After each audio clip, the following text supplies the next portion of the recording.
The Legend of Zelda was released August 22nd of 1987. Zelda, a top-down action-adventure game, was released by Nintendo's in-house research and development group and was published by Nintendo.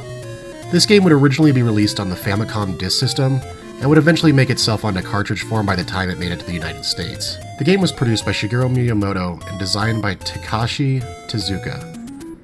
Despite the game falling outside of the typical role-playing game genre, it's often considered responsible as the template for many modern RPG games. The game was absolutely groundbreaking, featuring the most non-linear gameplay on the console to this point. Well, maybe with the exception of Rygar. Thanks to how non-linear the game was, this was the first game that included a save battery, moving away from the more pick-up-and-play in one-sitting arcade style seen in games prior. Although some games prior did use password systems, the battery save was far more advanced and convenient, as long as you could follow the rules of holding the reset button down before turning the console off.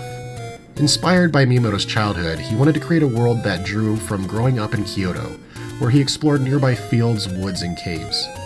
The idea was to impart players with a world of unknown exploration. The game was designed to be the opposite of Super Mario Bros., which is incredibly linear.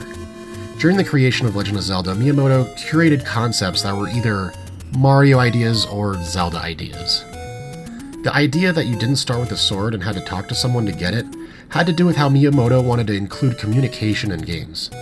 This idea of communication would later become the inspiration for a later Nintendo title, Animal Crossing. The majority of the game's plot is, like most games of this era, delivered through the instruction manual, although there is a quick blurb on the title screen which describes an evil prince named Ganon stealing the Triforce of Power, which is a magical relic that grants power. At this time, Princess Zelda broke the Triforce of Wisdom into 8 fragments that you need to obtain in order to rescue her from Ganon. There's more plot in the manual which describes how Zelda was kidnapped by Ganon, and how a young boy saved an old lady named Impa from some of Ganon's minions, and tells him to set out to save Princess Zelda by obtaining the scattered Triforce shards. This leads you to the start of the game, where you set out to save the princess. Starting out, the game has you in an empty field with a cave where you're able to get your sword. From there, it's completely up to you onto where you want to go or what you want to do. There are 8 dungeons in the game, and some of them can be done in any order. In fact, the entire game can be done without even getting the sword if you're crazy enough to do that. The game's most major focus, aside from the exploration of the open world, is the dungeons, which have become a staple in the Zelda series, although less so with the most modern entry to the Zelda series, Breath of the Wild. In each dungeon, there's an item which will help you get through it, a boss, and a heart piece which will increase your health. Although the dungeon puzzles in this entry to the series are a bit easy compared to later titles, the dungeons are mazes that you'll be collecting keys and clearing rooms to progress. They are also filled with more enemies than you would encounter on the overworld. The items are a great feature of this game and are fairly diverse and creative in how they're used. Not all of them are combat related, however, like the ladder or the raft, they do help you to progress through the world of The Legend of Zelda. There's many secrets hidden throughout the dungeons and the overworld areas. One of the most memorable items would be seen across the series as the bombs, which would unveil hidden cave entrances or hidden rooms in dungeons. There's also a candle which can burn bushes to uncover other secrets. Despite the game being so open and having so many secrets, it doesn't feel at all necessary to play the game with a guide, although if you want to clear it more quickly it is helpful, as there are a few hidden things that would be hard to find without knowing about them. Combat is done in this game by swinging your sword, or really, stabbing your sword out in front of you. I wouldn't call it difficult, but some enemies can take a number of hits to take out, and move erratic enough that killing monsters around the world can be challenging, especially in the later dungeons.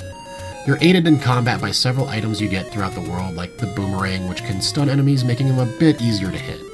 The gameplay for The Legend of Zelda overall is astounding, and while the series did grow better with the titles down the road, for what this game did in 1987, it's nothing short of a masterpiece.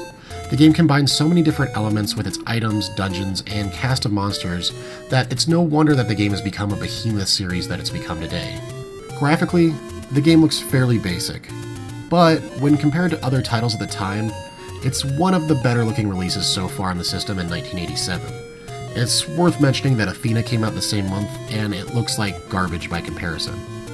The game particularly shines with its sprite work, however the environments look a little repetitive with many of the same tiles used over and over. The soundtrack is comprised of really just 4 songs that loop and a few fanfares.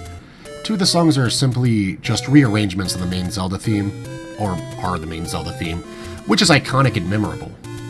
The other two songs are two dungeon songs which set the mood, however can be a little grating if you're working in a dungeon for an extended amount of time. Unfortunately for the game's soundtrack, the low health sound effect is enough for me to mute the game for extended periods of time. Overall, The Legend of Zelda is a masterpiece. This can be easily seen by how well the game's aged, and the legacy it's created for itself over the years. The game is simply so far ahead of anything that had been released on the console prior. It has so many elements to it, and it allows the player so much freedom that people keep coming back to this game year after year to see the roots of the series, and man were they good. So far, without a doubt, its release in August of 1987, The Legend of Zelda is the best game on the Nintendo Entertainment System up until this point, and still remains one of the top titles on the system when looking at the entirety of its library.